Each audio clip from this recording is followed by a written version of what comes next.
गावदेवी भाजी मंडईतील भीषण आग दुर्घटना अत्यंत दुर्दैवी. उच्चस्तरीय चौकशीची ॲडव्होकेट निरंजन डावखरे यांची मागणी. ठाण्यातील रेल्वे स्थानकाजवळ असलेल्या गजबजलेल्या गावदेवी भाजी मंडईमध्ये आज पहाटे सुमारे 3:30 वाजण्याच्या सुमारास भीषण आग लागून मोठी दुर्घटना घडली. या आगीत कर्तव्य बजावताना अग्निशमन अधिकारी सागर शिंदे आणि सुरक्षारक्षक काळू गाडेकर यांचा दुर्दैवी मृत्यू झाला असून अग्निशमन दलाचे कर्मचारी सुजित पाष्टे आणि समीर जाधव हे गंभीर जखमी झाले. त्यांच्यावर अतिदक्षता विभागात उपचार सुरू आहेत. कोकण पदवीधर मतदारसंघाचे आमदार ॲडव्होकेट निरंजन डावखरे यांनी घटनास्थळी भेट देऊन परिस्थितीचा आढावा घेतला. तसंच बाधित व्यापारी, स्थानिक नागरिक आणि प्रशासनाशी चर्चा केली. आग इतकी भीषण होती की अग्निशमन दलाला आगीवर पूर्णपणे नियंत्रण मिळवण्यासाठी तब्बल 3 तास शर्थीचे प्रयत्न करावे लागले. या कालावधीत मंडईतील अनेक गाळे, दुकाने आणि कोट्यवधी रुपयांचा माल जळून खाक झालाय.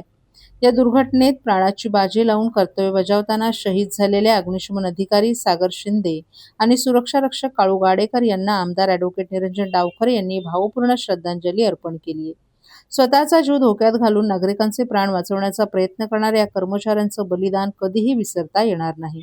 त्यांच्या कुटुंबियांच्या दुःखात आपण सहभागी असून त्यांच्या पाठीशी ठामपणे उभे राहू अशी भावना त्यांनी व्यक्त केली.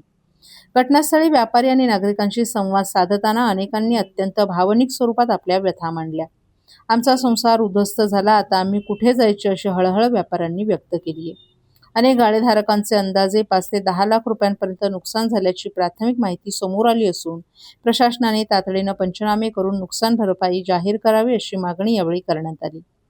आमदार ॲडव्होकेट निरंजन डावखरे यांनी या घटनेमागील संभाव्य निष्काळजीपणाकडेही गंभीरपणे लक्ष वेधले.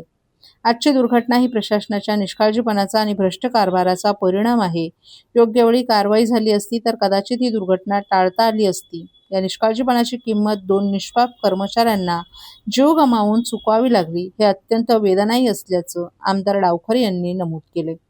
या संपूर्ण प्रकरणाची उच्चस्तरीय चौकशी करून दोषींवर कठोर कारवाई करावी, आग प्रतिबंधक यंत्रणांचा आढावा घ्यावा, तसंच भविष्यात अशा दुर्घटना टाळण्यासाठी बाजारपेठांमधील सुरक्षा व्यवस्थेचं तातडीनं पुनरावलोकन करावं अशी मागणी देखील त्यांनी प्रशासनाकडे